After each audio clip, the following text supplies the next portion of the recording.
Digitals global update में आप सभी का स्वागत है।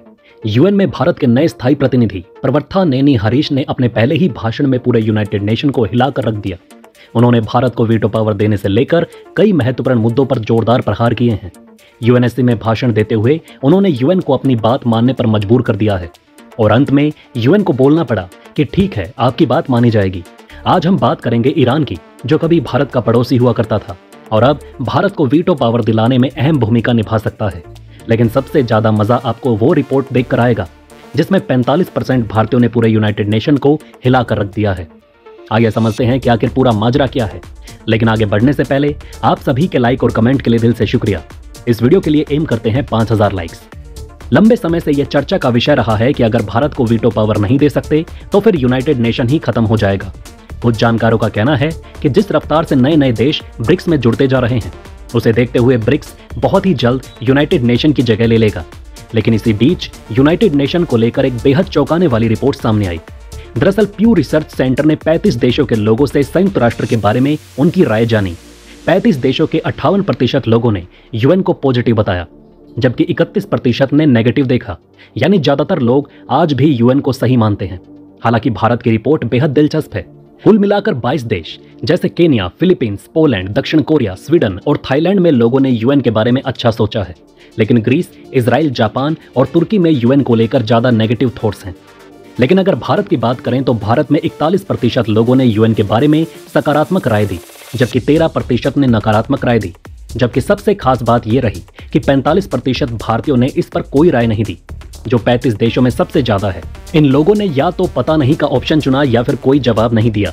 इसका मतलब साफ है कि 45% भारतीय इस उम्मीद में बैठे हुए हैं कि जब भारत को वीटो पावर मिल जाएगा तभी हम यूनाइटेड नेशन को अच्छा मानेंगे, अदरवाइज अभी हम चुपचाप बैठने का ही फैसला करते हैं। ये मानना होगा कि 45% भारतीय कट्टर राष्ट्रवादी और भारत प्रेमी हैं। वैसे आपकी राय हम नीचे कमेंट में जानना चाहेंगे। अगर आप मुझसे जानना चाहते हैं तो मेरे अनुसार यूनाइटेड नेशन ने काफी अच्छा काम किया है, काफी चैलेंज भी फेस किए, थर्ड वर्ल्ड वॉर को रोकने में अब तक कामयाब साबित हुआ है। हाँ, लेकिन अगर भारत को वीटो पावर मिल जाता तो फिर यूनाइटेड नेशन की उम्र और ज्यादा बढ़ जाएगी, क्योंकि भारत जैसे ताकतवर डेमोक्रेसी का यूनाइटेड नेशन परमानेंट सीट पर होना निश्चित तौर पर उसे लॉन्ग लाइफ देगा। वहीं इजराइल में लोगों का यूएन के प्रति लंबे समय से नकारात्मक दृष्टिकोण है और अब तो फिलिस्तीन को यूनाइटेड नेशन सदस्य बना लिया गया है। हालांकि उसे अभी भी कंप्लीट मेंबरशिप नहीं दी गई है, लेकिन उसे एक यूएन सीट दे दी गई है, जिसके बाद इजराइल और भी ज्यादा नाराज हो गया है। इस साल भी 76% इजरायलियों ने यूएन के बारे में नकारात्मक राय दी है। हालांकि हम आगे बताएंगे कि कैसे भारत इजराइल के मूड को चेंज करके अपना परमानेंट सीट कंफर्म कर सकता है। दूसरी ओर फिलीपींस में 83% लोगों ने यूएन के बारे में सकारात्मक राय दी।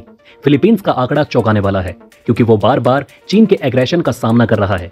चीन यूएनएससी का परमानेंट मेंबर है, इसके बावजूद भी फिलीपींस के लोगों ने यूनाइटेड नेशन पर भरोसा जताया। उधर पोलैंड और केन्या में भी 80% से ज्यादा लोगों की राय यूएन के बारे में सकारात्मक रही। दुनिया में चल रहे युद्धों ने यूएन की इमेज पर असर डाला। पिछले साल के मुकाबले कई देशों में यूएन के प्रति पॉजिटिव व्यूज कम हुए हैं। इस साल 52% अमेरिकी वयस्कों ने यूएन को पॉजिटिव माना, जो 2023 से 5% कम है। सिर्फ 31% अमेरिकी चाहते हैं कि यूएन को मजबूत करना उनकी फॉरेन पॉलिसी की प्रायोरिटी है। इसके अलावा Britain, Australia, France, Germany, Mexico और कई देशों में भी यूएन की पॉजिटिव रेटिंग कम हुई है। उधर यूएन में भारत के नए स्थायी प्रतिनिधि प्रवर्था नेनी हरीश ने संयुक्त राष्ट्र सुरक्षा परिषद में अपने पहले दिन ही महत्वपूर्ण भाषण दिया और उन्होंने सबको हिलाकर रख दिया और यूएन को अपनी बात मानने को मजबूर कर दिया। उन्होंने कुछ बेहद चौंकाने वाली बात बोली, जिसे आमतौर पर यूएन में डिस्कस नहीं किया जाता है। हरीश साहब ने कहा कि यूएन पीस कीपिंग में भारत का योगदान सबसे बड़ा है, जहां भारत ने 50 से अधिक मिशनों में 2.5 लाख से ज्यादा सैनिक तैनात किए हैं। उन्होंने शांति सैनिकों के सामने आने वाली चुनौतियों पर जोर दिया, जैसे आईईडी और बारूदी सुरंगें, जो उनकी सुरक्षा को खतरे में डालती है। हरीश जी ने यह मांग की कि इन सैनिकों को बेहतर उपकरण और संसाधन प्रदान किए जाएं, ताकि वो बेहतर तरीके से अपना काम कर सकें। साथ ही उन्होंने सुझाव दिया कि जिन देशों से ये सैनिक आते हैं उन्हें फैसले लेने की प्रक्रिया में शामिल किया जाना चाहिए, ताकि वे भी महत्वपूर्ण निर्णयों का हिस्सा बन सकें। अफ्रीकी देशों के प्रतिनिधित्व की बात करते हुए हरीश ने कहा कि सुरक्षा परिषद का आधा काम अफ्रीका से जुड़े मामलों पर केंद्रित है, इसलिए इन देशों को सुरक्षा परिषद में अधिक स्थान मिलना चाहिए। इस बात की चर्चा तेज हो चुकी है कि ब्रिटेन और फ्रांस को हटाकर भारत और अफ्रीका को परमानेंट सीट देनी चाहिए। उन्होंने ये भी कहा कि यूएनएससी को वर्तमान वैश्विक परिस्थितियों को देखते हुए अपनी स्थायी सदस्यता प्रणाली में सुधार करना चाहिए, ताकि इसे और प्रभावी बनाया जा सके। शांति सैनिकों के लिए हरीश ने एक महत्वपूर्ण प्रस्ताव दिया शहीद शांति सैनिकों के सम्मान में एक स्मारक दीवार यानी कि मेमोरियल वॉल बनानी चाहिए। इस दीवार पर उन 4000 से अधिक शांति सैनिकों के नाम अंकित किए जाएंगे जिन्होंने अपनी जान की कुर्बानी दी। अक्सर उन्हें भुला दिया जाता है, लेकिन भारत ने उनकी याद में एक बहुत बड़ी आवाज उठाई है जिसकी प्रशंसा है। महासभा ने इस प्रस्ताव को स्वीकार भी कर लिया, जो शांति सैनिकों के बलिदान को सम्मान देने की दिशा में एक महत्वपूर्ण कदम है। हरीश जी का यह बयान दिखाता है कि भारत न केवल शांति स्थापना अभियानों में एक अग्रणी भूमिका निभा रहा है, बल्कि वो सुरक्षा परिषद के ढांचे में सुधार की भी जोरदार मांग कर रहा है, खासकर अफ्रीकी देशों के प्रतिनिधित्व को लेकर। अब आइए समझते हैं कि भारत कैसे ईरान और इजराइल के माध्यम से यूनाइटेड नेशन में परमानेंट सीट सिक्योर कर सकता है।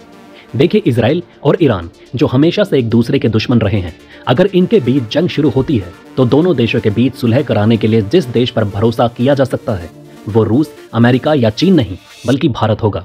ऐसा मैं नहीं कह रहा, बल्कि ये मानना है कि इजरायली थिंक टैंक का। इसके पीछे कई मजबूत वजहें दी गई। आपका सबसे पहला सवाल होगा कि आखिर ईरान भारत पर भरोसा क्यों करेगा? तो इतिहास की बात करें तो ईरान और भारत के बीच हमेशा से अच्छे संबंध रहे। 1947 से पहले ईरान भारत का पड़ोसी हुआ करता था। दोनों देशों की सीमाएं आपस में जुड़ी थी। आज भी दोनों देशों के बीच मजबूत व्यापारिक रिश्ते हैं, खासकर एनर्जी और इंफ्रास्ट्रक्चर के क्षेत्र में। भारत ने हाल ही में ईरान के चाबहार बंदरगाह का 10 साल के लिए संचालन अधिकार भी लिया है, जो रणनीतिक रूप से बहुत अहम है।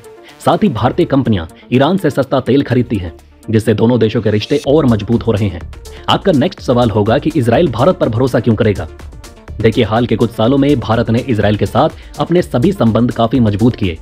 दोनों देशों के बीच रक्षा सहयोग बहुत अच्छा है। एक लेख के अनुसार हाल ही में इजराइल के विदेश मंत्री इजराइल कोटेज ने भारतीय विदेश मंत्री एस जयशंकर से बात की थी। इस बातचीत में कोटेज ने ईरान के रिवोल्यूशनरी गार्ड्स को एक आतंकवादी संगठन घोषित करने और उसके मिसाइल कार्यक्रम पर रोक लगाने की बात की। साथ ही उन्होंने भारत से अपील की कि वो अमेरिका के नेतृत्व वाले गठबंधन का हिस्सा बने ताकि ईरान के हमलों को रोका जा सके। आपका नेक्स्ट सवाल होगा कि भारत, ईरान और इजराइल दोनों को लेकर क्या सोचता है? तो भारत के प्रधानमंत्री नरेंद्र मोदी ने 7 अक्टूबर को इजराइल में हुए हमले की कड़ी निंदा की थी और इसे एक आतंकवादी हमला करार दिया था।